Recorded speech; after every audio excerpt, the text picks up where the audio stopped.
Oh, we're live. Hello, we are here. We're live. Hi, everybody. Good afternoon and welcome to Refresh. As you all know, if you've been here before and if you're new, this is our time to connect, be inspired, learn something, and ultimately feel a bit better for the time spent together. And this is what Generation W is all about. So welcome, everyone.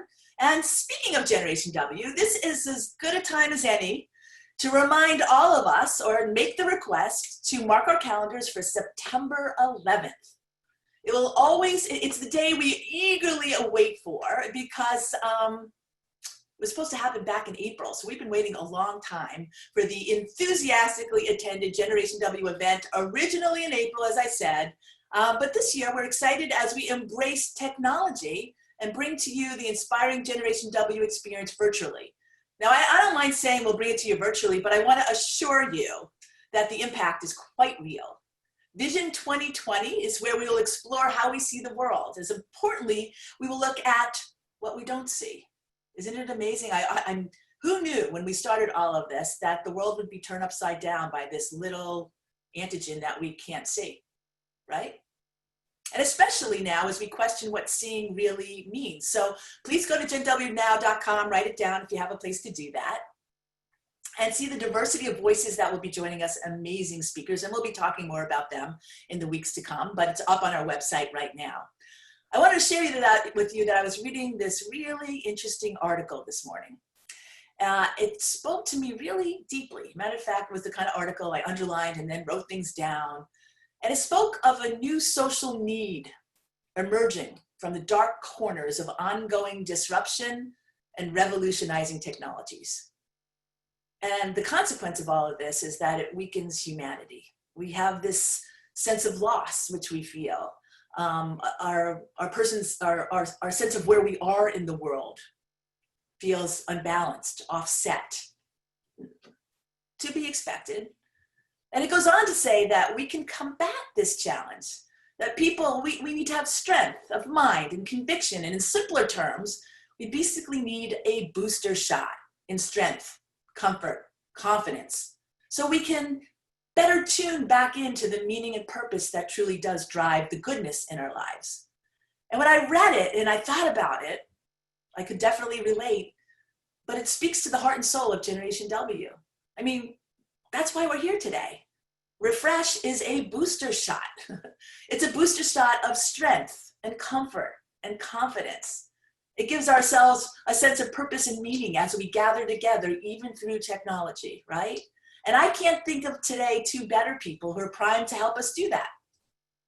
I think it's particularly apropos that their titles have human in them, as they too are amazing humans. But it is also the work of their life. Amy Ruth is the Senior Vice President of Human Services Group and Chief Human Resource Officer for GuideWell Florida Blue. She said I don't have to say all the fancy stuff, but I'm impressed every time. So there you go, Amy. She is amazing, and she helps develop people, manage talent, and provides executive leadership for the company's HR, diversity, corporate services, and strategic facilities.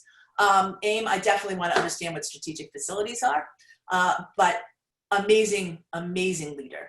She is joined today by another superstar in the HR world. Again, a fantastic human. David Emanuel has more than 30 years of global human resource experience. Currently the founder of Develop Empowerment, a firm specializing in helping companies with their HR, diversity, and talent development needs. I can speak personally about how unbelievably resourceful he is. He has held senior positions in many companies, most recently APR, Energy, and CIT. He is so knowledgeable and so wise. They both are. I am excited for all of us who have gathered today to learn from their wisdom, because we're all living at work and we are all working from home. And if I can make that point a little bit clearer, just take a look at my home office here. I call it the Girl Lounge. The puppies are here every day.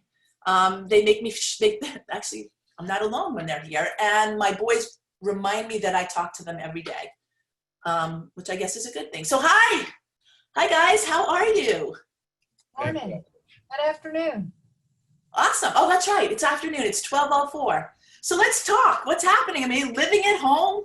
Wait, living at work, absolutely. Working from home, our lives are upended. A lot of us are feeling kind of like we're handling a whole lot of things. What are you seeing from each of your perspectives? Go ahead, David. New normal is different for everyone. It is a challenge, I think, from a motivational standpoint, because we are in a place where we don't have the energy from anyone else around what we're doing. And so I think how we bring energy and how we get excited, I think all of those things are still necessary, but I think for us to do them, we need to be a little bit more creative, and we need to be able to do things that sustain us to allow us to get through our days. Without a doubt. Without a doubt. Amy? So I would add to that, for me, it's about our ability to stay connected and stay productive. It's at home, I'm actually able to do more things at home than I was before, which is fantastic.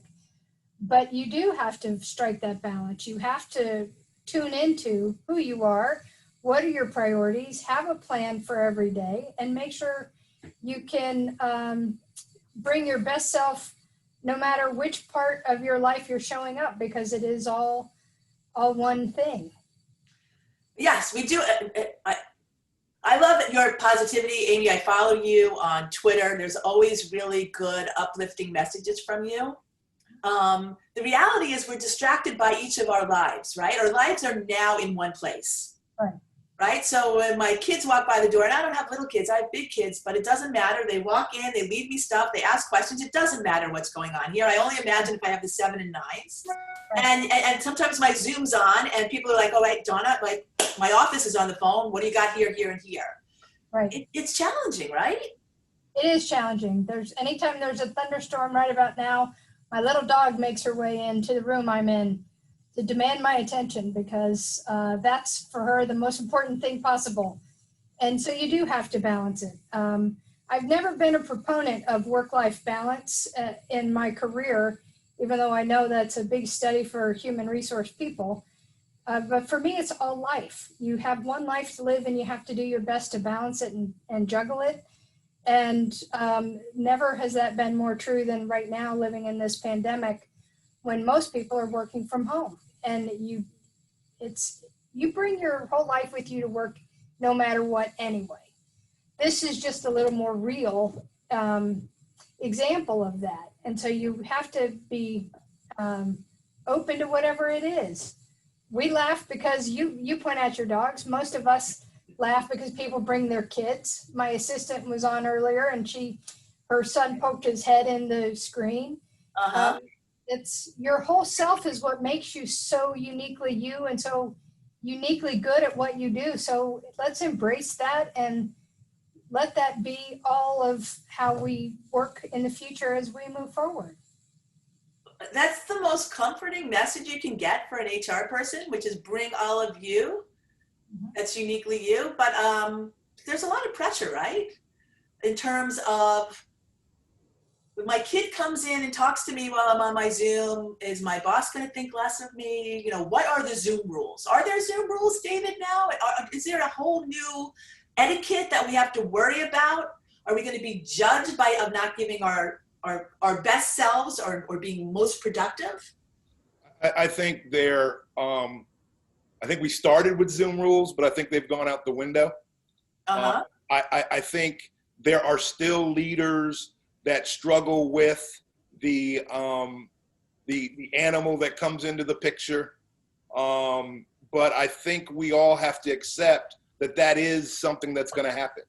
And I think it often gives us a relaxing point in a conversation or in a meeting to see how we are when we're not at work. Right. And because we are now working from home, I think it would be impossible to believe that you can control your environment such that your grown kids don't just interrupt, or that your little child doesn't start to cry. I think we have to accept that. And I think we have to accept that with humor, because I think those opportunities are given to us. And I think if we make the most of them, we learn more about each other. We learn more about, what we do on that time when we're not at work. So I think it's healthy, but I don't know that we've gotten rules that we would say are Zoom official rules. I think we're still learning those.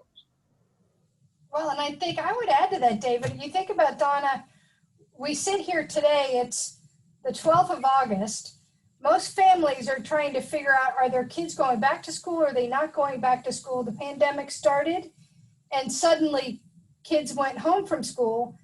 You have to realize that people are juggling so much with their personal lives, their children, being teachers, being parents, being partners, and being a professional, trying to help be there for everybody. You have to be flexible. You have to be real. This is an unusual time in our history. And so you still want people to be productive. You still want your business to be cared for.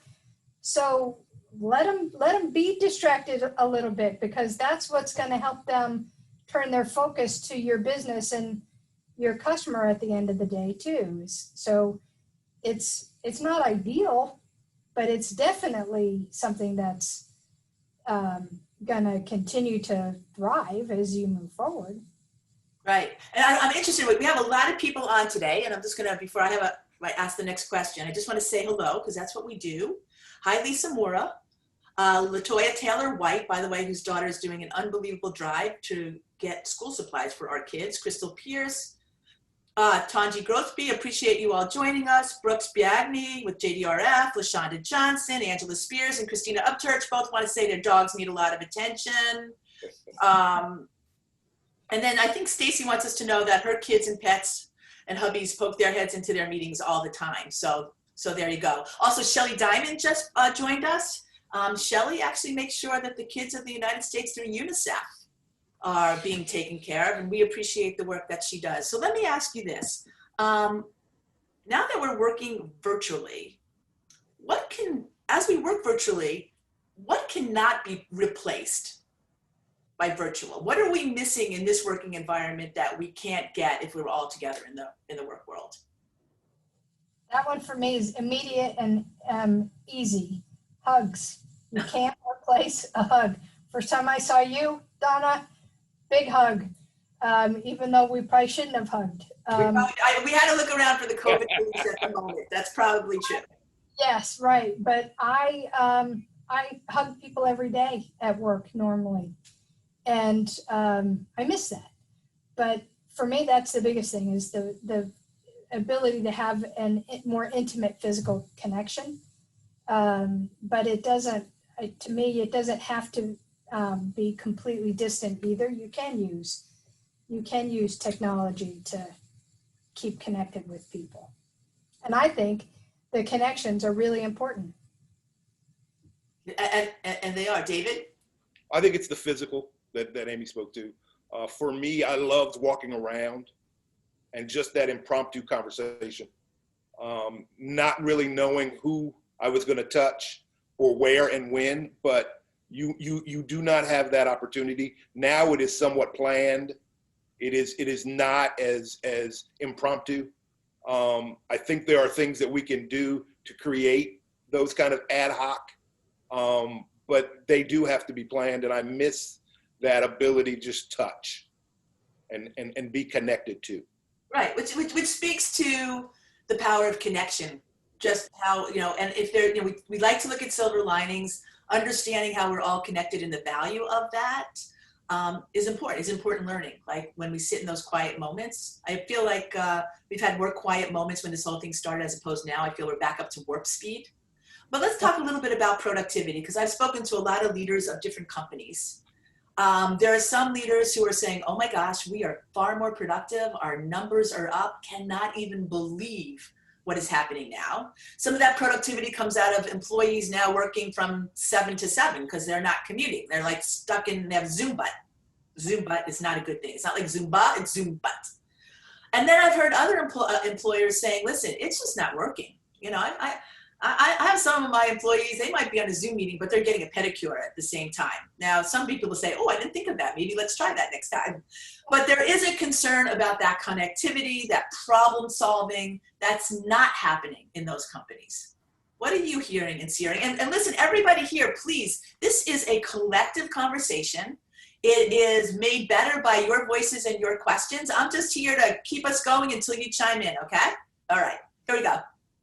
What are you hearing? Productivity? Yes? No? I'm hearing a mixed bag. I believe that employees are trying their best. I believe that leaders are trying their best. There are some people that are going to be good at it. There are some organizations that are going to be better at it. I think overall, people are really working as hard as they are able. But we talked about some of the things we miss. I would say having the facility of not having the pressure to be at home will add to a little bit decrease in your production. Going to work, getting that coffee and actually sitting down is actually relaxing for some people. And so I think production is something that I worry about going forward because I think we've gotten better, but I also think we're getting fatigued of all of that different pressure. Amy mentioned earlier that our kids will be going back to school or maybe going back to school or maybe doing some type of hybrid. There's a pressure that comes with that type of thing. So I worry about how we sustain and get better from a productive standpoint because I think this is not going to go away that soon. No, it's not going to go away that soon. And we're learning a lot, right, Amy? I mean, we're learning a tremendous amount. And what's interesting here, I'm just looking through it, just so everybody knows, because I'm very conscious when you do television. I was a television producer, and this what this is eye contact's important. But I am managing, I'm looking at the chat. I don't want to not be looking at you. I'm looking at my phone, which is all our Facebook people, and I want to make sure that I can be as inclusive as possible. So it's interesting. I have two different aspects coming at us. One, people who are employees, really concerned about how to manage their life at home, the loneliness and the connection piece. And then employers or managers saying, okay, what kind of activities can I do for my employees that can help them in this situation? Let's take that one first, if we could. So, well, one point I want to add to the productivity. Fear is an amazing motivator. And there are a lot of people right now are afraid because companies are not performing as well. Too many other companies, Steinmart just announced this morning that they're in bankruptcy. And so I think that's motivating some people to do well. And for me, as I think about that, you have to meet people where they're at. You have to understand what all is driving them and bring them as close into the process as we possibly can. We spend a lot of time communicating. We communicate meaningfully more to the workforce now than we did before because we want everybody to come along with us on this journey and to continue to deliver on our mission as an organization. So it's our ability to keep people engaged and keep them close is everything to do with our ability to continue to be there for our members. Right. And I think and Courtney says, my team is working too much, spreading themselves thin, at times due to worry of losing their job. Right. We have, I don't know how many millions of Americans out of work, spent in certain industries for sure. We have other industries that are hiring, but it is a stressful time. And we do want to prove our value in the workplace in a way that's meaningful. People are doing good work too. We started an innovation challenge here a couple of months back as a way, because everybody suddenly is looking at their job differently. Everybody's looking at how they connect differently. So let's drive those creative juices to bring innovation and start thinking in new ways about how you can get your work done or how you can stay connected to your team. That's great. That's right. Someone said something the other day. Maybe it was you, Amy. I'm not sure, but we're talking about the new normal, and there's this feeling like we can't wait to go back to the old normal. But why can't the new normal be a better normal? So we had to talk about this as we think about innovation and opportunity. Amy and David, what is and what does a new workplace look like, right? This one's been forced upon us. We're living it. We're going to try to make it the best we can. I see all these comments about people missing the opportunity to connect, the impromptu conversations that make things happen. David, kudos to you about structuring boundaries. That's an ongoing challenge. But what does the new workplace look like? And we have a poll also. Should we do the poll first and then talk after that? Okay, if you're on Zoom, let's put up on the poll if you're on Facebook. If you've given the option, and obviously this is going to happen because as things progress, we're going to have options. Do you want to go back to working in the office predominantly? Predominantly, because a lot of work from office still gave you some home things. Would you rather work remotely from home predominantly, or are you looking for a hybrid, working in the office and at home? So host and panelists can't vote. We can't vote. I was trying to vote. So was I, Amy. And I'm going back to office if I can. Okay, you're going back to the office? At least most of the time, Donna. At least most. Amy, what if you're going to vote? What are you going to vote? I would You let me know what's going on out there, okay? I would definitely do a hybrid. You would do a hybrid. I would do a hybrid. I have to come into the office because, as you so astutely pointed out at the beginning, there's human in my actual job title. I like the people. That is an important part of my job. It's one of the things I love. So I would have to come in some, but I've also really loved some of the chance to be at home and be a part of some of that too. All right, so Sherry, you can post the results, can't you? Or I don't, can you post them on the screen? There you go. All right, so here we are. If given the option, go back to working in the office, 11%. Work remotely from home, 35%, and have a hybrid of both, 56%, 60%. So we don't really know what a hybrid means. It's seeming what it says is flexibility, but the base is in the office. So if I put that together with the top one, that gives us 67% that want some exposure to the office, Right. which is, I think, more significant than people are really anticipating. Right? I think a lot of companies are also looking at certain segments of their workforce that can more easily work at home and seems to make sense for them. Right? What do you guys think about the results? What did they say to you? And Donna, I would also say work from the office still has not necessarily been resolved to the point that we're comfortable with it. And so we're anticipating that that's going to happen. And so I think until we know for sure, we're still going to have some doubters out there. So for me, I'm looking at it optimistically that we're going to work it out and that we're all going to come up with solutions that work. And I think the number looks where I would be and where I would see. I know in some of the companies that I've dealt with, it's about 6 out of 10 that want to stay home for right now. For right now? Yeah. And we're so beyond right now, right? Yes. And so I think as we get more comfortable with what that looks like, I do believe that hybrid is going to become even stronger. And I believe you're going to want to look at that 3 on in the office, 2 off thing. And are we going to be flexible enough to allow that to happen? I think the best companies will be able to do that. Well, that's interesting because Lisa Morrow asks, and this again, in the spirit of talking about what does the better, quote unquote, workplace look like. And Florida Blue is one of the best places to work anywhere in the country. Fantastic leadership. We know that. I would agree. But Lisa wanted to know if business etiquette rules are going to change. Do you foresee companies relaxing rules around hours of operation, professional standards, etc.? It's interesting because as a leadership team, we're actually, and it's something you spoke to a few minutes ago, we're tuned into the notion that people are starting to work at 7 o'clock in the morning and they're still working at 7 o'clock at night. And we've got to watch that.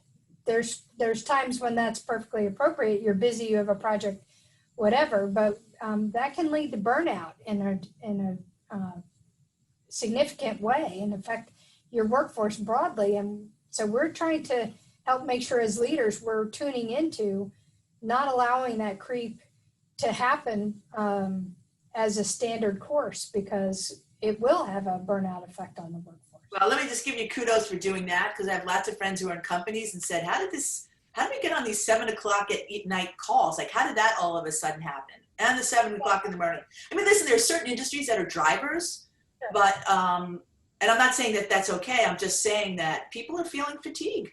They really are feeling fatigue, aren't we? Fatigue. You have to help manage your day and manage your week and give yourself the mental breaks throughout the day. Get up and go walk your dog. Get up and go sit with, if there's someone else in your home, go sit and have lunch with them. Find ways to refresh yourself throughout the day, because it can sort of close in on you if you're not paying attention. And not everybody is motivated by working from home. So it's a struggle for some people. Yeah, it's kind of like our kids. Not all of them like doing Zoom lessons or, at home. Right. That's where they have to be right now. Well, listen, you guys were good enough before we started to put together a couple of tips for re-energizing in this time of working at home fatigue. So let's talk about that a little bit. Okay. Because our audience always wants, tell me how to do it. And I'm with them. Yeah, tell me how to do it. So you have them on the screen. Part of my, if you know me and have worked with me, one of those is definitely me, and that's have fun. You're not supposed to have less fun because you're working at home. You're supposed to actually have as much fun and get as much enjoyment from your colleagues and your work as you do as if you were at work. And give yourself permission to continue to lean into making it fun and making it real. And but very importantly, ask for help if you need help. And you may struggle with some low-grade depression or something with the environment where you're not able to get up and leave your house very much because of the pandemic. Ask for help. If you don't have access through your own personal network, look at resources available through your employer. Maybe your health plan offers wellness programs and tips and tools, but ask for help and be vulnerable if you need help. Do ask for it, because there's a whole community of people there to support you. You just need to be able to ask for it if you need it. And I would say the vulnerability one is a big one for me. We do not have the comfort of seeing each other's body language. It's harder over this medium. And so I would say those of us that recognize folk are not as talkative as normal, I would reach out and touch base with those folk, because this is hard and different for us all. Nobody has all the answers. No company, no individual. And so I think being able to express, how we're feeling, what we're feeling, and being able to share that with people and having people hear it and maybe respond to us, I think can be very powerful.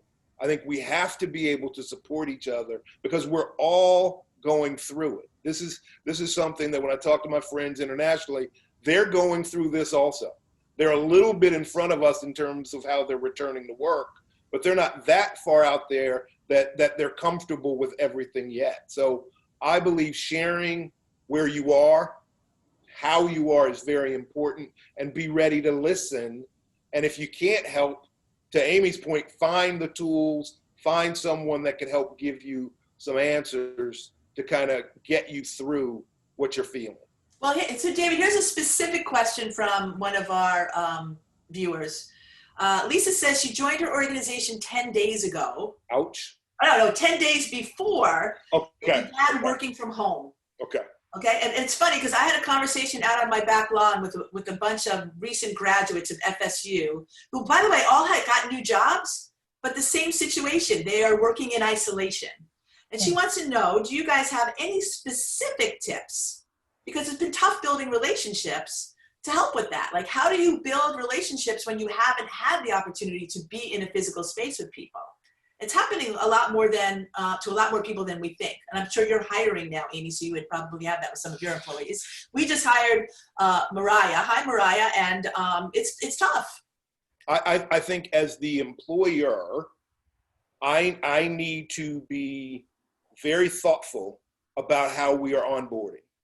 And so I think we should build in some social into how we connect people. So in my department, I think you should have many coffee breaks, if you will, between, you know, an employee, a new employee, and some of your veteran, longer tenured employees. I also think that cross-departmental wise, I think it's good to invite leaders from other departments to share, you know, what their department does and how our department might connect in, because that then gives that newer employee a broader breadth of what we do at that particular company. But I do think it's got to be on purpose. And I do think we've got to help that individual, because if we expect the individual to pick up the connection, it won't happen. Most of us are just trying to survive. And so I think if you almost have a onboarding mentor, if you will, I think those things can work very, very well, even in smaller companies, Donna. We Right. that with Mariah. Right. Well, and that's important to remember, because a lot of people are from either working on their own or they're in smaller companies, not necessarily in big, although we do have a great representation today from your coworkers, Amy, because, you know, in support, which is just beautiful. They're awesome. They are. Myra Martello is doing great with team connectivity with social distancing coworker lunches. Right. There's a lot of ways you can do it. One of the funnels, she says. Yeah, I think we just started a new onboarding program with the connections point. But if you're somebody starting a new job or you're fairly new in a job, contact the administrative assistant for your leader, whoever your leader is, and ask them for 2 or 3 names that they can reach out to, and just call up somebody and introduce yourself and do a get to know you phone call. You can do it on video, it doesn't have to be, but be intentional about the outreach and be intentional about getting to know your colleagues and your peers. Because you can't just walk down the hall and go see somebody doesn't mean it's not still important to get to know people. So we're trying to do that and build that in more as we go. Right. But I do think one, it's how you will make relationships, Sure. but how you build the connection. You have to be intentional with it. I totally agree. And you know, it's interesting about, you said mindset, right? I find it's easier to reach people now than ever before. Everybody's home. I have talked to and met more people than I can even tell you. And I'm like, oh my gosh, like, why didn't I talk to that person before? Well, because our lives were so different. It's just been really fun like that. So if you have a different kind of mindset, and what's interesting is Robin, God, it's so good to see you, Robin. I can't see your face. But what she said was, looking back over the last 6 months, I see where I had many fixed mindset scenarios, but feel I was pushed into a learning zone with many challenges, but emerging now with a different mindset. So, you know, Beautiful. It is really powerful. If we learn to embrace this new thing, there's a lot of opportunity to step into new space and help shape it. Because I do think we're all in this much more open mindset if we allow ourselves to be. Another question, and this is also about boundaries. I think, David, you referenced this idea about creating boundaries between our work life. You know what I mean? For me, it's like it's geographical in my house. You know, one room represents work. And when I close the door, I try to make it the end, although I do bring my computer to bed. My husband doesn't love that. But we don't have to talk about that. What are the ways to maintain boundaries between work and home life? Specifically, what do you guys have some recommendations on that? I get up at the end of the day and I leave my office. So I have a little office set up at home, and I get up at the end of the day and I leave it. And yep, I do bring my phone with me, but I try to make sure that I step out of work. The commute home's a little bit quicker. I just have to walk down the hall, but I try to do that, and I try to carve out the different time. But I also do the opposite, and during the day I'll go walk my dog, because I'm home and I can actually engage there too. So I try to blend it as carefully as I can, but I insist on there being a separation. I have to come 6:30.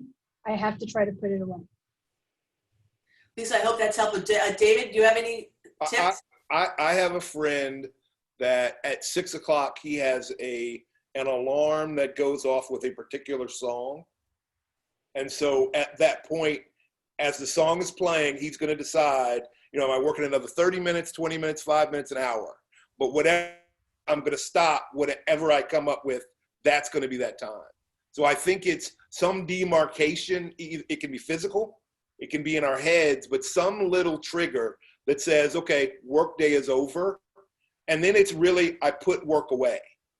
I don't mind writing on little notepads, but this isn't to go back into the computer and kick it for another, 2 hours. I think we have to give ourselves a break, because I think mental fatigue is a big problem. And I think we've got to give ourselves that downtime. I totally agree. I tend to do what you do, Amy, because I have these little girls here, and I'm like, okay, girls, let's just go out for 10 minutes. I might even sit on the grass with them. It's 10 minutes. I'm like, and then I'll just come back upstairs, and that little break is really great. Deb Levy has just offered, she says she loves seeing people who are committed to employee well-being and fun. She's our positive psychologist. I love that. Previously, I wanted to say it was both Joy Kurtz and Trisha Mealy. A little twist here. We're thinking about the real estate business. It's a good thing Lisa Palmer's not on right now, although she doesn't have office buildings. She has stores.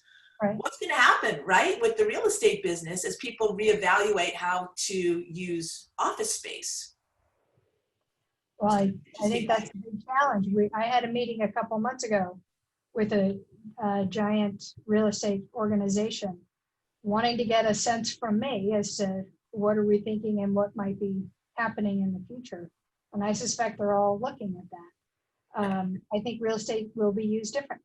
I think, but I also don't think the workforce as a central gathering spot is also over forever.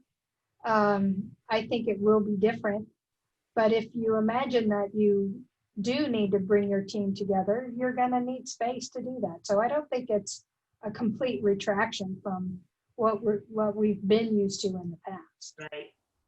Yeah, it will be challenging. Let me go back to what we were saying, because Tanya Craven raised something good. And sometimes we have to make sure that we recognize all of our situations are different. I always think of my friends living in their small New York apartments, right? There's not many other rooms to go to, right? Yeah. And Tanya says, how do you handle it if you have no divide between your home and work? For example, your office is in the middle of your living room, which is also your kids' playroom. I would, glibly say, can your kids type? No. What do we, how do we, seriously, that is really a real life concern when your spaces aren't that well defined, or they are defined as being a co-work, co-life space. Yeah, it's more prevalent than we realize. Absolutely. For me, I'm a big reader. And so I would pull the laptop down and put my book on top of it. And to me, that, as I said earlier, demarcation, that then means work is over. It's time for some relaxation. I think it's the little games we play in our head that to transcend. I think people, to me, what becomes hugely important in times like this, because I know a big portion of our workforce has that same challenge. Talk to your leader, talk to whoever your manager is, and help them understand what your circumstances are. You may need to start working a completely alternate work schedule, where you work from 6 to 9, your kids get up and you need to deal with them from 9 to 11, get them through lunch, get their school day started, and then you go back and you work some more in the afternoon, and then you maybe have to take another break. So talk to your leader and helping make sure that they know what your circumstances are and how they can help you navigate that. Because if you are vulnerable, as we said at the beginning, and transparent with your set of circumstances, they may be able to help you find ways to make it all work. Right, and I think that goes to your that was the transparency piece. Yes. You're re-energizing, right? Be transparent, and don't be afraid to ask for help. Right. And I also think, though, as leaders, we need to listen and help solve. Because sometimes we want to say, hard and fast, this is going to be a rule, but I think those rules, we need to check ourselves and allow for this person is coming to me in earnest. I need to give a sensible answer that allows them to get to a place where they're comfortable. Right. So when Jen calls in, Jen's here on my phone, and she says she's sharing a space in her kids' playroom surrounded by toys. Right? So what do you as compassionate HR executives, what are some of the tips like you would say to her? How do we help her? This is real life stuff, right? This is real life stuff. That was real life. I would say, again, accepting that is her circumstance. We're going to have to be patient when we're in meetings. But she also needs to be as calm as she can be in that connection, because sometimes what will happen is you'll try to do something to discipline or to correct or to almost make it go away. And my thing is resolve the issue there at home first, and then come back into the meeting to where you can get in. But that one's a challenge. And I would introduce your colleagues to the stuffed animals sitting next to you on the floor. Let them see. Absolutely. Let them see what your environment is. I made mention my dog often makes appearances on calls because that we've been in the afternoon thunderstorm realm. But let people see what it is. There's no shame in that, and there's no it doesn't change your ability to be good at what you do. Just let it give you the creativity you need to continue to be good at what you do. Amen. Right. And what's interesting is the question is when we are able to share our humanity, I talked about humanity in the beginning, does it in some way proactively and positively impact our ability to be productive, right? To find the meaning that we're seeking, right? We're not having to hide, some of this stuff. We're seeing each other in the environments that we're dealing with. And perhaps it brings out our compassion. Yeah, I think it has everything to do with your ability to be productive. If you look at the people you admire most in your career, the people who really have an influence and have the ability to change the world, if you pay attention to the characteristics they possess, they do bring their whole selves forward. They are authentic in how they represent themselves. If they're having a bad day, they sort of laugh with you about the bad day they're having, and it's all real. Those are the people that really are inspirational. And the people who try to pretend to only be buttoned up and have it together all the time are usually a little too stressful. You feel their stress. It's like, this is all you get, one life. Live your best life. Bring it all with you and do the best job you can while you're trying to do whatever it is you're trying to do. I think it speaks to we are more authentic in today's kind of climate. When the cat gets up on the screen, there's some power in seeing your employee or your coworker in their real space. And I think that authenticness, that best life that Amy spoke to, I think is real. And I think it's also helpful. And I think there's a contagiousness about that allows us to share in our greater humanity. So I do think there's some advantages in being at home and sharing our home, because it is open. Right, totally. You can't hide it. You can't, the puppies are still sleeping, Donna.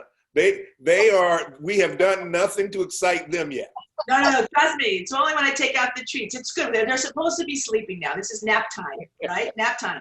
So let me just say this. By the way, welcome everyone to Refresh. For those of you who've joined us, I know people come and join us as the program goes on. Today, we are with the amazing humans of human resources, Amy, Ruth, and David Emanuel, and we're talking about living at work and working at home and the challenges of that and living our best lives. And just so you know, Frances Osteen, who we love and adore, Says, so true, Amy, you only get one life. Amy is awesome and authentic. We are so fortunate to have her as one of our leaders.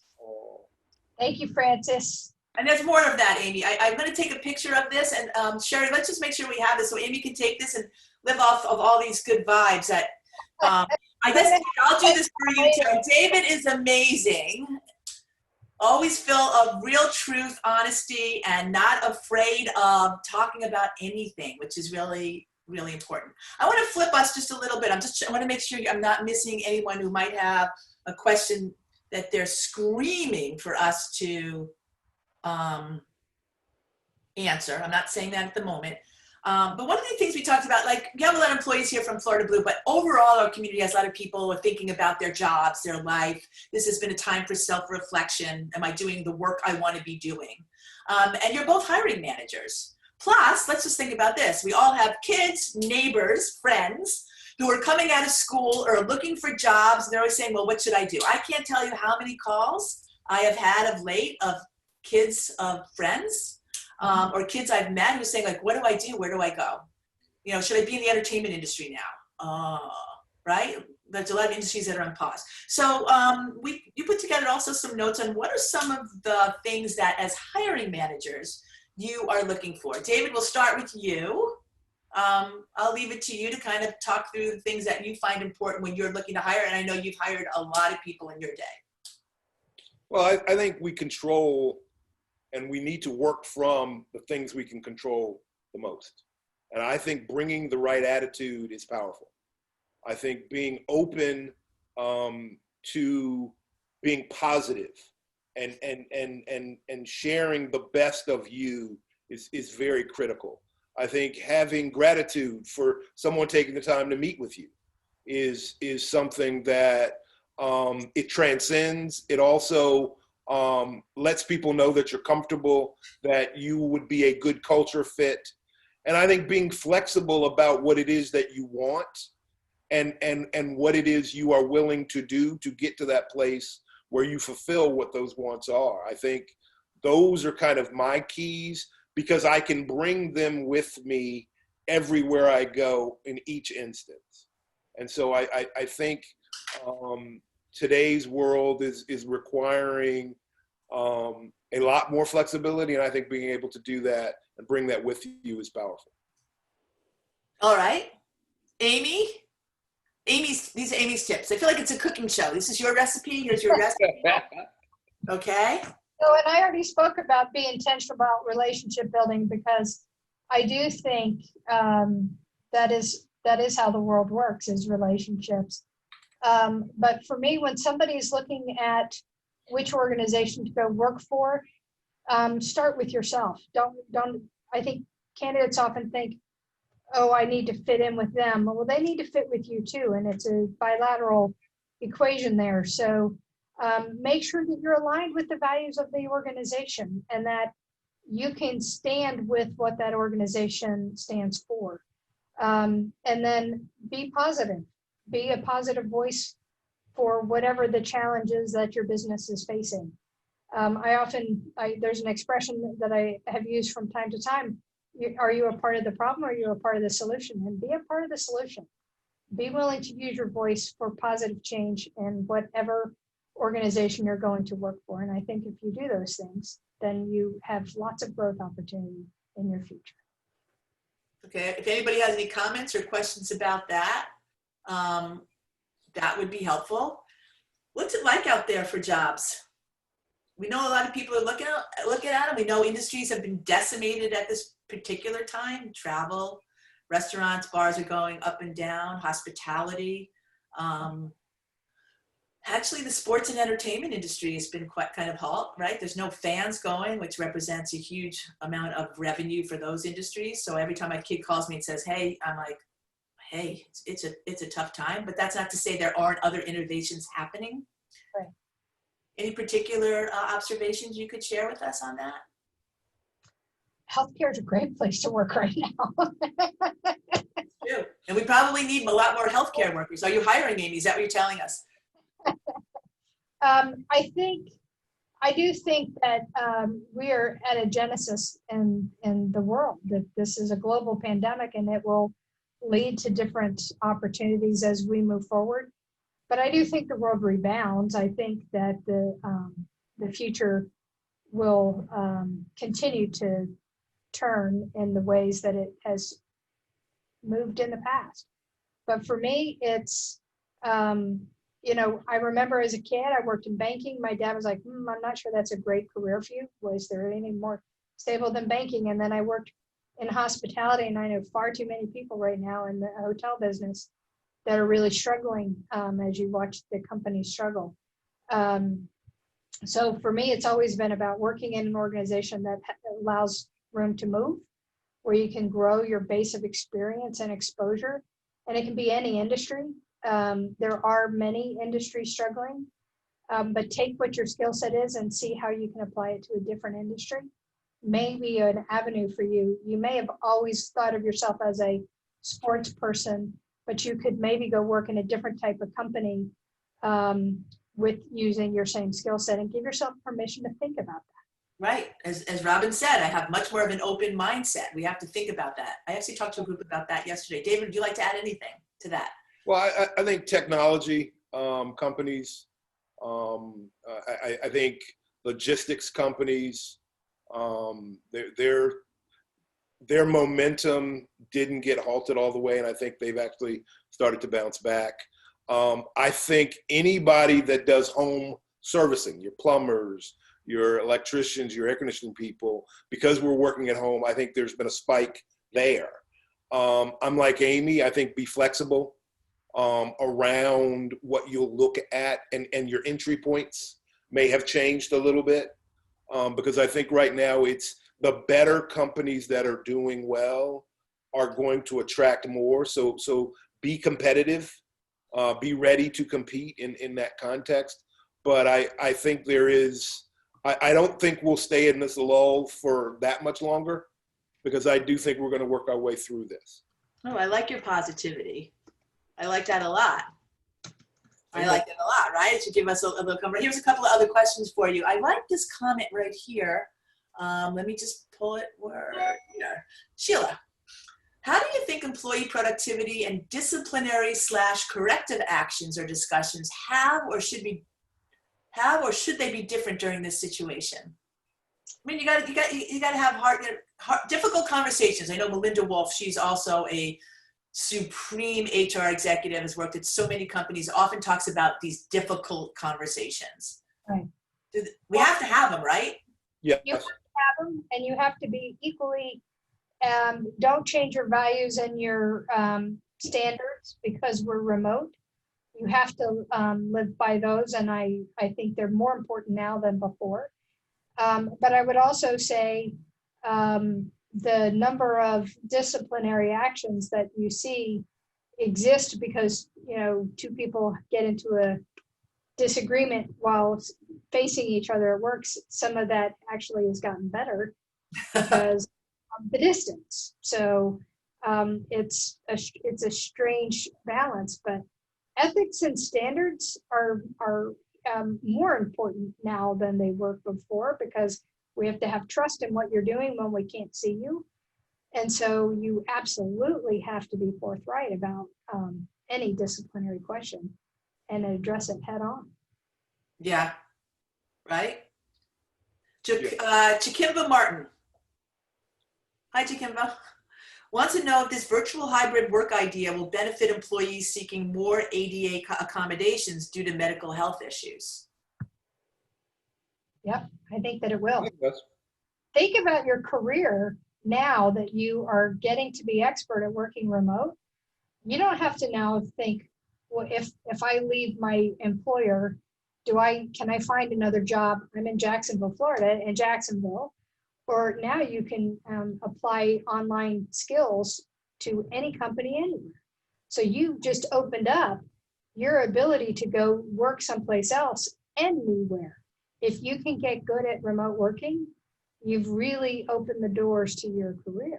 Right. You know what? So I heard two stories, but one especially this week. I have a friend of mine who got this incredible new job.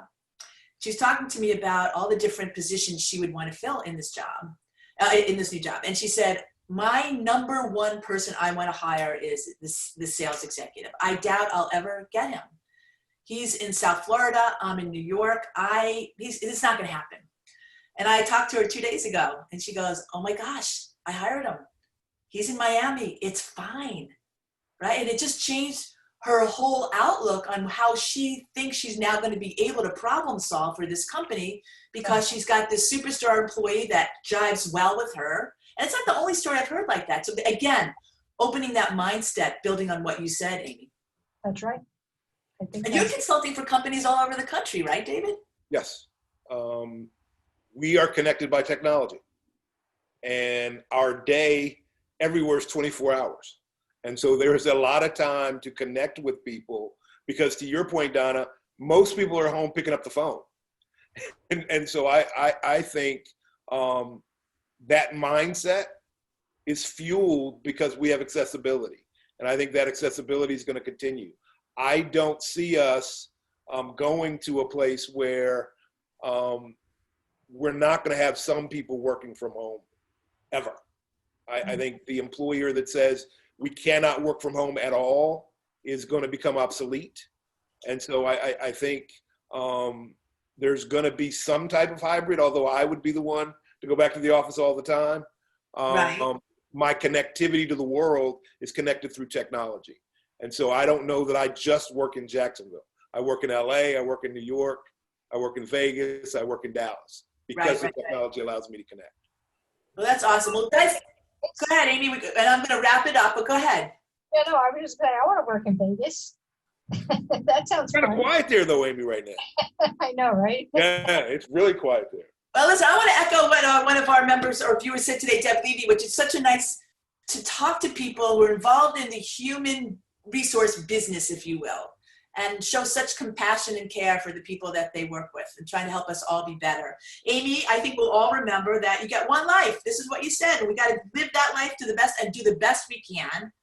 And David, you said, we are more authentic in this scenario that we're dealing with. And there's a lot of power of seeing people in their real and authentic spaces.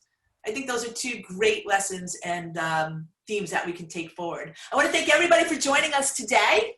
All of you, it's great to see you. Please do come back again. Save the date, September 11th. Put it on your calendar. We will gather, yes, virtually. Yes, virtually. We will bring all the magic that is Generation W. While the hugs will be virtual, I promise you, the impact will be real. Next week, we're so happy to welcome several remarkable entrepreneurs. We spoke about work today and will continue as these women have decided to pursue their passions and build really remarkable businesses. Deepa Gandhi, founder and COO of Dagny Dover, an international brand of bags right now, our favorites. Elizabeth Lewis, founder and CEO of Brand Style and Bloom. Both of them will be giving workshops for Generation W. Brianna Kilcullen, founder of Enact, an environmentally conscious company. And Christy Alexander, Apple Rose Beauty. Each of their stories is incredibly inspirational, I would say. And they have lessons for all of us in all the important areas of both resilience and the tactical aspects of building a business. Something that we can all be refreshed by, I can assure you. We thank you all, everyone, and I always love to thank our team in particular, Sherry, our producer, Stacy, Jamie, Kasha, Christina, Tara, Mariah, and Ruth. And to all of you for joining us, please join us again next week, refreshed at noon, and by all means, stay in touch. If you'd like to get our newsletter, genwnow.com, we'd love for you to have it, especially in this exciting buildup as our refresh shows continue, but Generation W will soon be here. September 11th, save the date. I think I said that already, but you know what? It's only better when we're all together. So, till then, thank you, Amy, and thank you, David, and thank you, Sherry. Thank you, Donna. Ciao, everybody. Take care, Amy. Good seeing you. See ya. Bye.